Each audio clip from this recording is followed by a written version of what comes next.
All right, well, welcome to Daybreak. You can go ahead and have your seat. I want to tell you a story about one of my favorite moments with my dad. My dad calls one day. I was like maybe 20, hardly could afford to put food on my own table. And he says, our whole family's going out for a day of blessing. I'm like, what's a day of blessing? He said, you just have to show up and you are going to be blessed, basically. And he gives me the address to a place, and I look it up, and it's like the fanciest restaurant in all of upstate New York. I used to spend most of my life in upstate New York, and it was actually a castle that had been converted into a restaurant, and it was the nicest food that anyone around could have. And I was used to eating like McDonald's, and that was about it. And I remember showing up, and we're all there, and my dad's like, okay, so you can order anything on the menu. Now, when I was a kid, we didn't really go to fancy restaurants, and it was kind of like, anything? Did you just say anything? I'm seeing numbers that, like, think of the fanciest restaurant you've ever been, the big numbers at the bottom of the most expensive steaks. I'm seeing those kinds of numbers, and I'm like, yeah, I don't know if this is real. And he says, well, let me show you. And he says to the waiter, let's get all the appetizers. I was like, oh, this is real. Like, this is incredible. Like, really? I'm still a little nervous. He's like, seriously, anything. I don't remember all of the blessings that he poured out on us that day, but I just remember that it was nonstop blessings from my dad in every conceivable way, far outweighing what I thought was even possible. And what's amazing about that is it was all freely given to me, freely given to my sister. And what's critical about the story is that my dad told me where to go and I had to follow where he went. I couldn't go, cool, Dad, but I'm gonna be over here. Can I have all that stuff? The blessings that somebody gives usually have some instructions on how to get those blessings. And for the rest of my life, the day of blessing has become just a memory of how incredible it is when somebody wants to give something amazing. Think about when somebody who has given you something that you're like, oh my gosh, whether it was as you're a kid with a birthday, Christmas present, or maybe something bigger in your life, but the moment of blessing is so incredible. And that's what this Open Heaven story series has been all about. The first couple of weeks, if you didn't get to see them, you should look at them on YouTube. Pastor Jason talks about how we are being asked by God to obey him in the act of giving so that we can receive an open heaven. This week, we're going to be talking about stories and examples from my life, from some of you who I've actually gotten to hear your stories, and from the Bible about all of the ways in which a life that chooses to follow God can experience incredible blessing. This is going to be a little fun because we're going to have hear some cool stories and kind of dig deep, not into like, hey, make sure you give, but into what is it that God actually says he has for us when he says, I want to open heaven and pour out blessings. The most real way in my life that God blew my mind when he opened heaven happened about 12 or 13 years ago. And I was living in upstate New York. I was a high school principal of the largest school in Rochester, New York, and I was living the dream, let's say. I was so excited about what God had been doing in my life and how he'd given me these promotions. I was pretty young for that job, and I would show up every day. I had great staff, great kids. It was just amazing. And I began to feel like God was saying, hey, there's a change coming. I'd be praying, and I feel like God would say, there's a change coming. And then somebody looked at me, and they said to me, God told me you're supposed to quit your job, and you're actually supposed to go and do this other thing. And I was like, well, no, God didn't tell me that, so that's clearly not from him. And the person was like, well, pray about it. I'm convinced God actually wants you to. I'm like, who is going to quit a job when you're on the trajectory going in that direction? And when I looked into this other opportunity, it would have been like a 30 or 40% pay cut. I was like, well, no, that was the devil speaking to you. It clearly wasn't God speaking to you because he wouldn't ask that of me. And the guy's like, just pray about it. So I went home, I prayed about it for like 3 months. I'm like, God, that's clearly not you. But I kept feeling like God was saying, no, that is what I'm asking you to do. And I kept going, no, God, that's not you. And one day my wife says, what's it gonna take for you to actually trust God and make this decision? You need people in your life that are willing to say things like that. I was like, it's gonna take a miracle. That was like my thought. But God was like, I don't have a miracle for you. I just want you to obey me. And so I remember walking into the job. I signed on this offer letter, and I remember thinking, oh, this sucks. Like, God, this can't be right. Like I'm in the last minute, like really, can you like maybe make the paper turn on fire or something? Like show me this isn't right.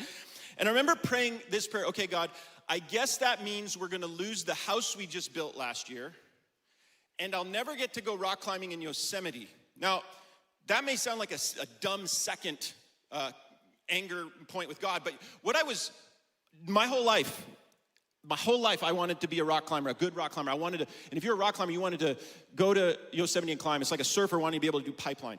And I remember thinking, well, I guess I can never do that again because you're taking all my money, you're taking my house.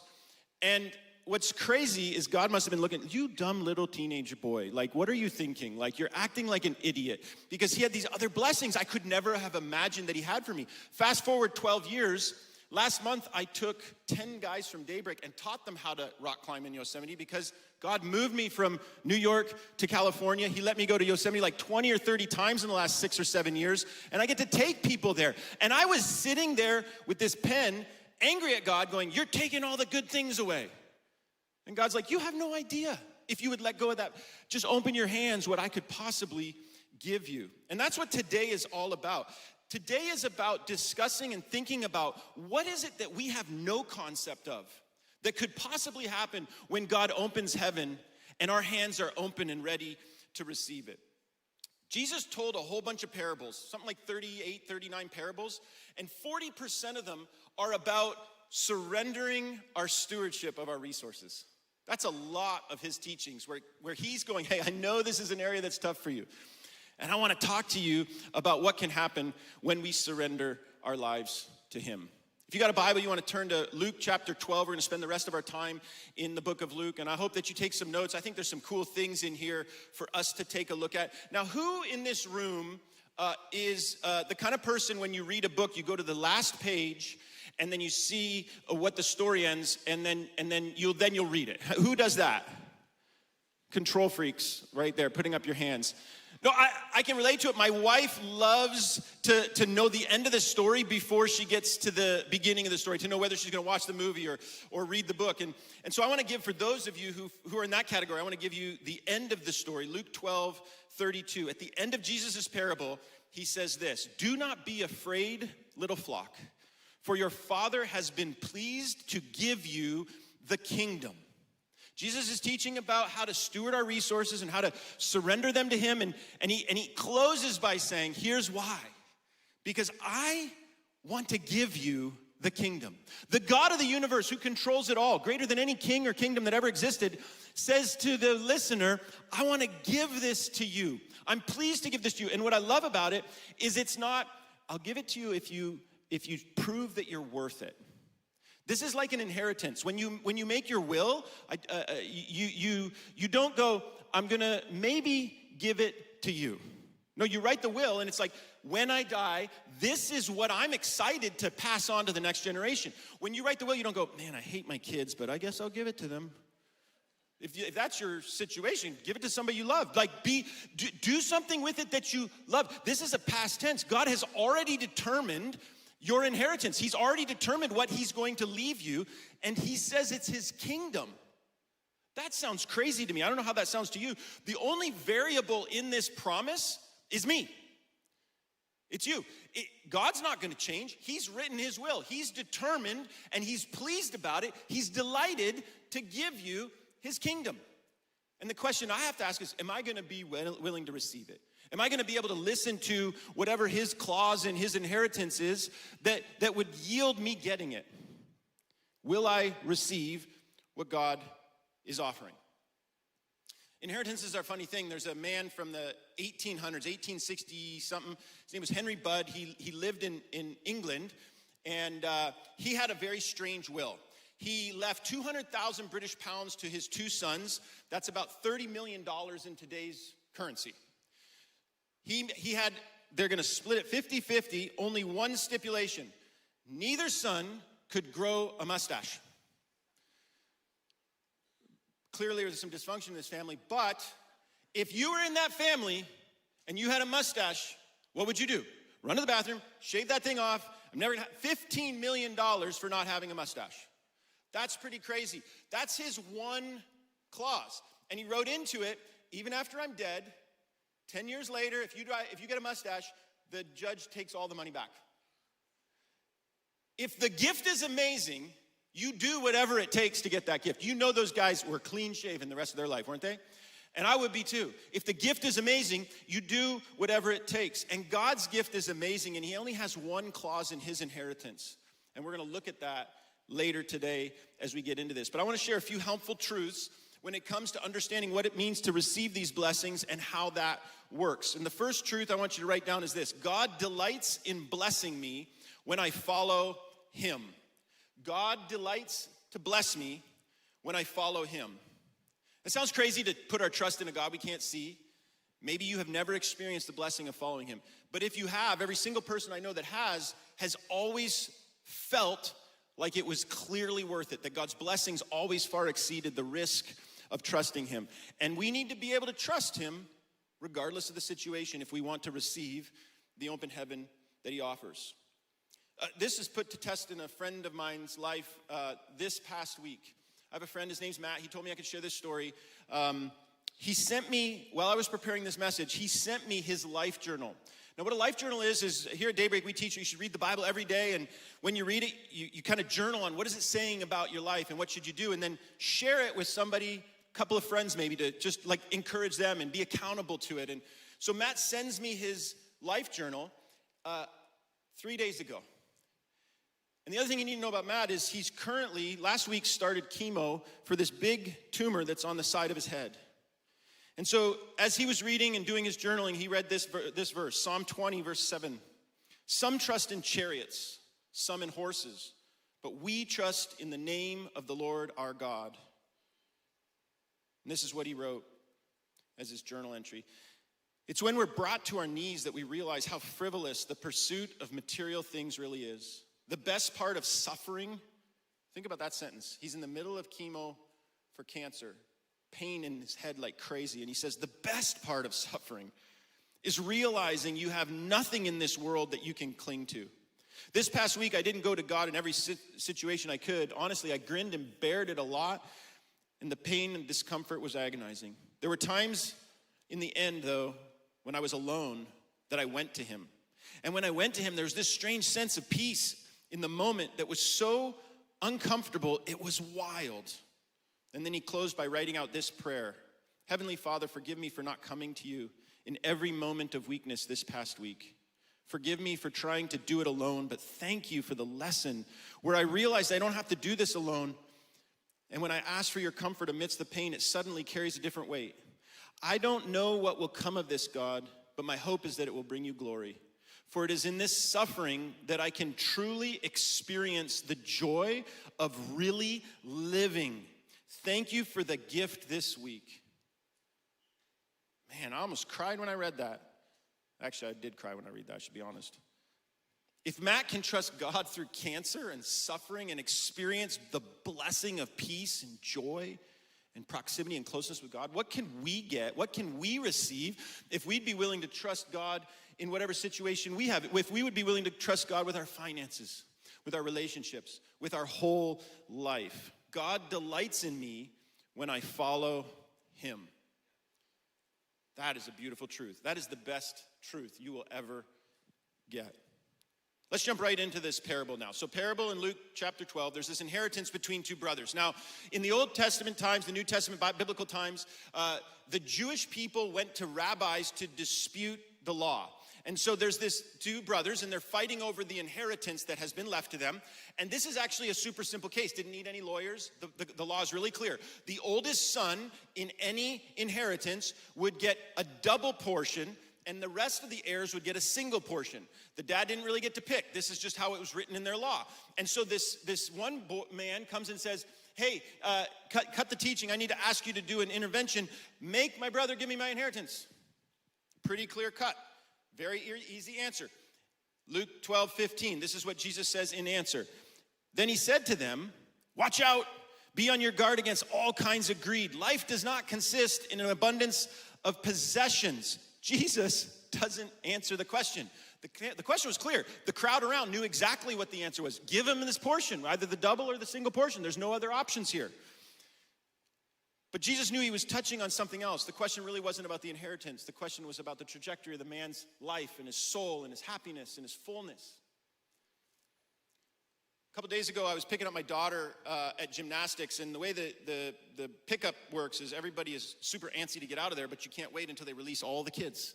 And so there's some parents gather around the doors, some wait in the cars, and there's this one line where finally when a parent gets the kid, they like kind of beat it out of there, like they're just so ready to leave.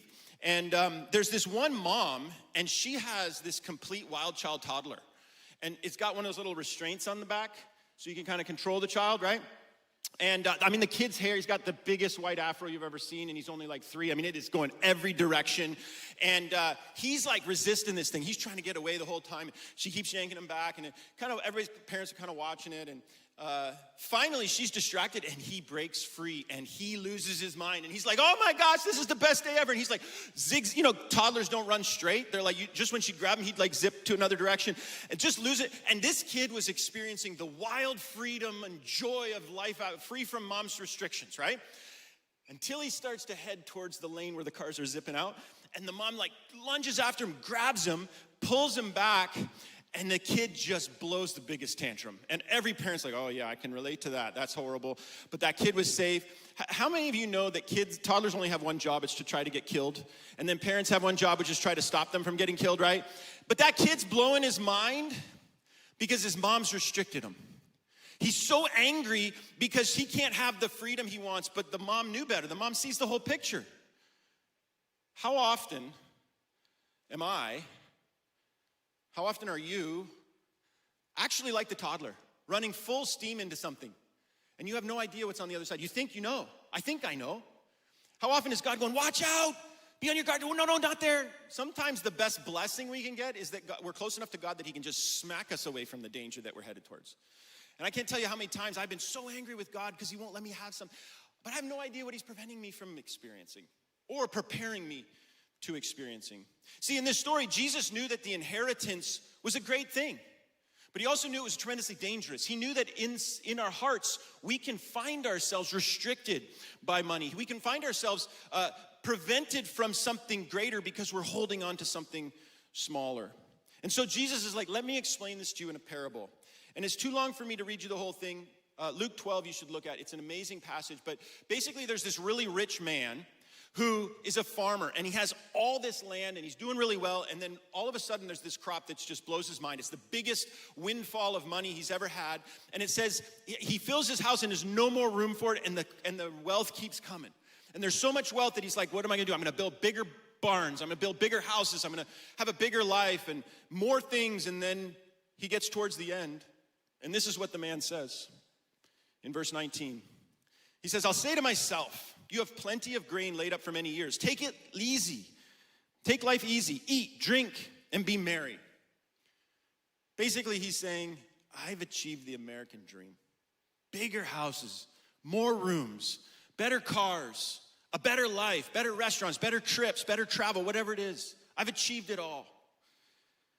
But like us, and like that little toddler, that man didn't see the whole picture. He didn't know what was on the horizon. And from God's perspective, he's just this little kid running the wrong direction. So verse 20, God said to him, you fool, this very night your life will be demanded from you.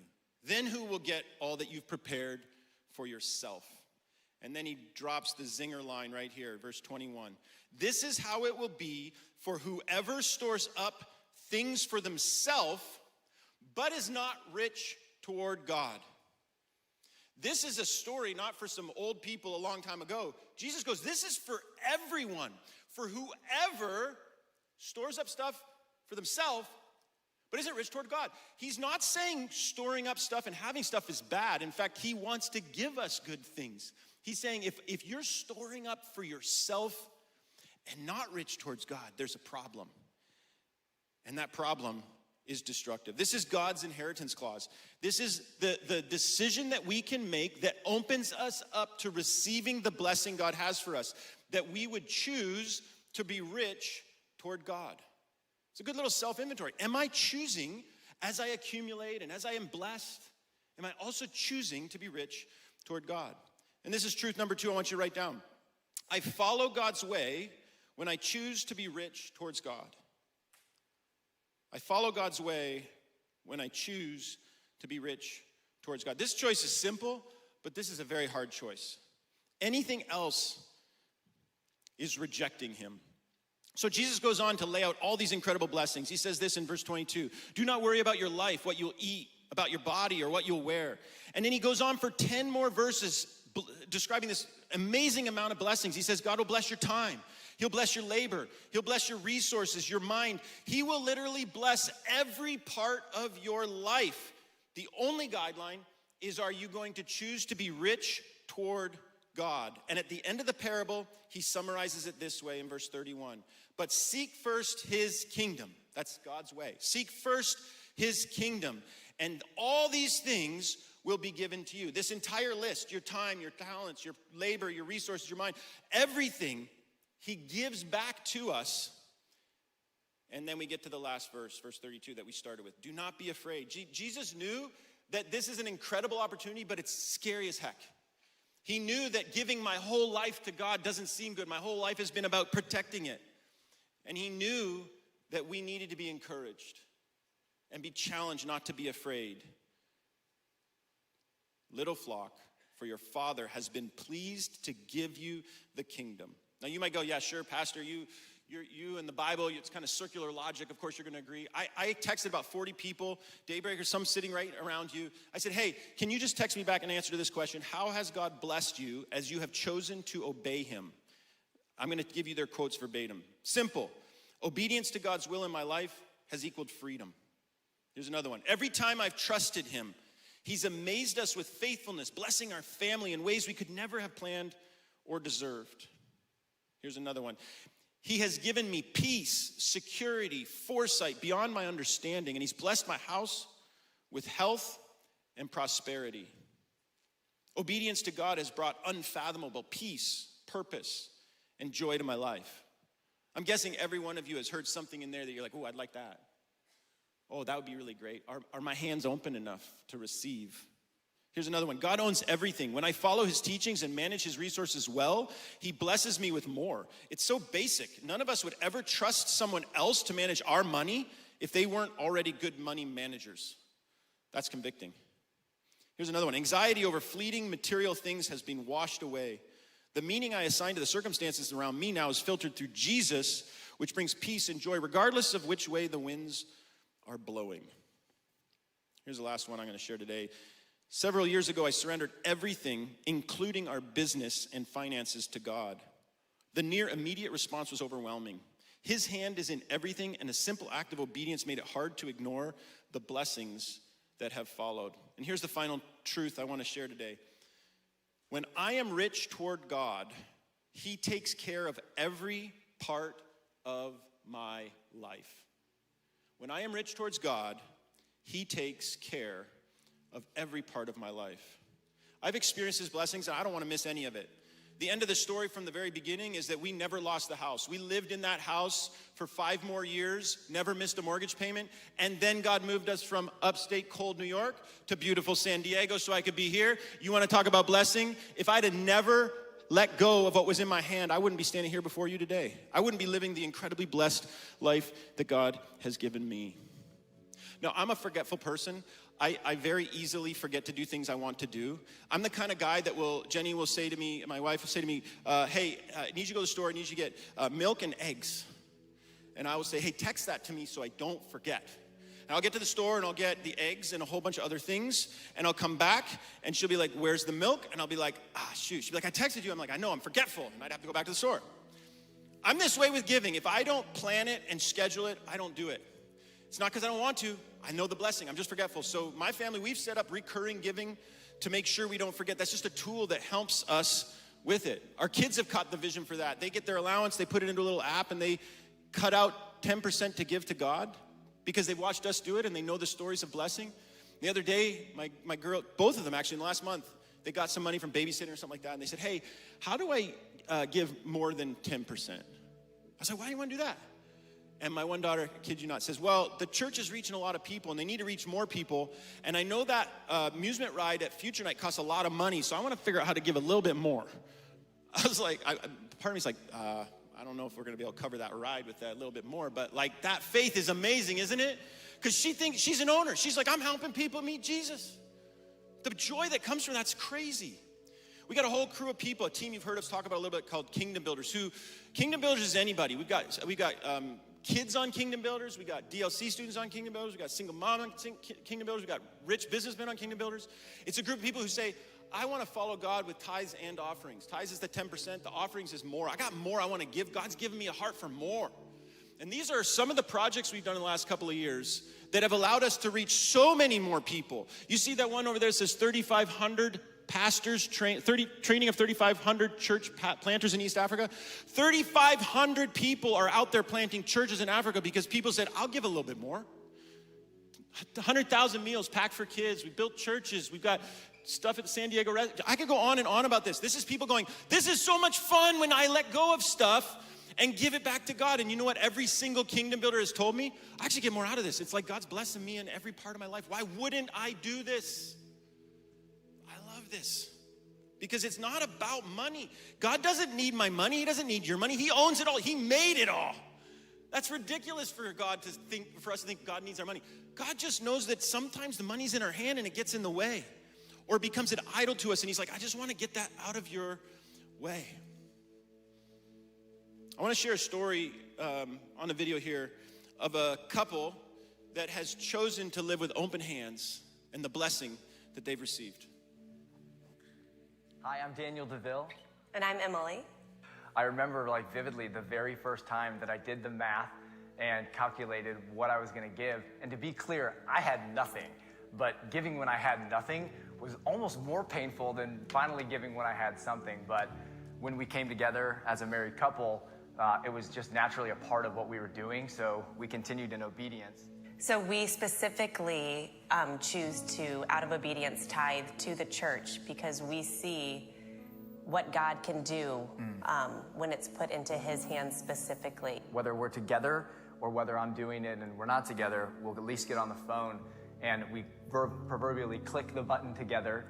And when we do, you just rejoice. You can feel how much just joy comes from getting to give, knowing what Daybreak does with it around the world. When someone gives you something without expecting anything in return, no matter what you have already, it just feels unbelievable. And when I could just feel that in my own heart and get to partner with that and know that we could do that for other people, it unlocks so much joy, more than I ever could have possibly imagined. There's a verse that I love that says, he who refreshes others will he himself be refreshed. And I can just tell you, in our lives, we are walking and living in refreshment and the joy that comes from just living with open hands. Because guys, none of it is ours, not any of it. We get 100%. The fact that we get to keep 90 is wild. But that's the world that we live in. That's the God that we serve. I hope that you actually get to participate in that joy too. I know that what the DeVilles experienced is something God wants every one of us to experience. God wants to open heaven in your life. And he's only got one condition. He's like, are you going to be rich towards me? Are you going to be giving me access to every part of your life? Not just your money, but every part of it, because I want to bless the whole thing. A couple of nights ago, whenever Halloween was, I was getting to the end of the night. You've probably done this if you're, as long as the light's on, you have to give the candy, right? So there's a point where you're like, I'm kind of done with the candy, right? And only me, I'm the only Grinch. I was at this point where I'm done. I've seen all of the little Barneys and kids and whatever. And I got maybe 15 or 20 pieces of candy in the bowl. And this kid comes waddling up, must have been 4 or 5 years old. And he's got a piece of candy in one hand. He's got the pumpkin pail in the other hand. And he looks at me and he puts the candy in the bucket, and then he reaches down and he grabs a piece of candy. He's got the candy in one hand and the bucket in the other hand. He looks at me and he's like, how many can I take? And I'm like, all of them. And the mom's like, no, not all of them. I'm like, all of them, take them all. We're done here. And the kid looks at the piece of Twix in his hand, and he looks at the bucket in the other hand. He looks at me again. It's like this moment, what am I gonna do? And he sets the bucket down and he puts the candy in, and then he just reaches down with both hands and grabs all the candy. And he tears off so stoked. And I'm like, man, God, am I just holding on to a piece of candy right now? And you want to give me the whole bucket? How much have I missed out on because I was so fixated on something that I thought was a big deal, the next promotion, bigger house, better car, the better college for my kid, whatever it is. I think God wants us to have all those things, but I think he wants to know that, like, hey, I'm gonna just let go of my candy so I can take all of what you have. I don't know what it is. A lot of times it's not even giving more money. A lot of times it's just giving peace. A lot of times it's settling our mind. A lot of times it's making connections and relationships that have been broken whole again, because I'm just let go of the things that I've been fixated on, and I can get to the wholeness of what God has for me. Would you stand? I want to close with a blessing over your life, and then we're going to sing as we head out from here. But I want to ask God to meet you where you are at on this journey. We have this thing called a tithe challenge. If you missed the last couple of weeks, we believe in this so firmly that if you tithe to God consistently for 90 days and you don't have a story of blessing, if you don't feel like God has been good to you, we'll give you the whole thing back, no questions asked. Never once have we ever had somebody not experience a blessing that far exceeded what we gave to God. So let me bless you right now. God, would you pour out an open heaven on every person in this room? God, I know there are people in this room that are skeptical and they're hearing maybe about you for the first time. Would you just speak into their hearts to open their hands, to let you have your way with them? God, some of us are on a journey where we're taking baby steps. God, would you let us open our hands so that we could experience the full blessings that you have for us? God, those who have already given their whole lives to you, God, would you just continue to expand and increase and enlarge their capacity, their talents, their treasure, their ability to glorify you? God, would you be glorified as we worship you? Would you be glorified as we open our hands to respond to you? God, would we act in courageous faith? And we thank you for the great blessings that you are pouring out of heaven for us, God. We praise you, Jesus. We praise you, Jesus.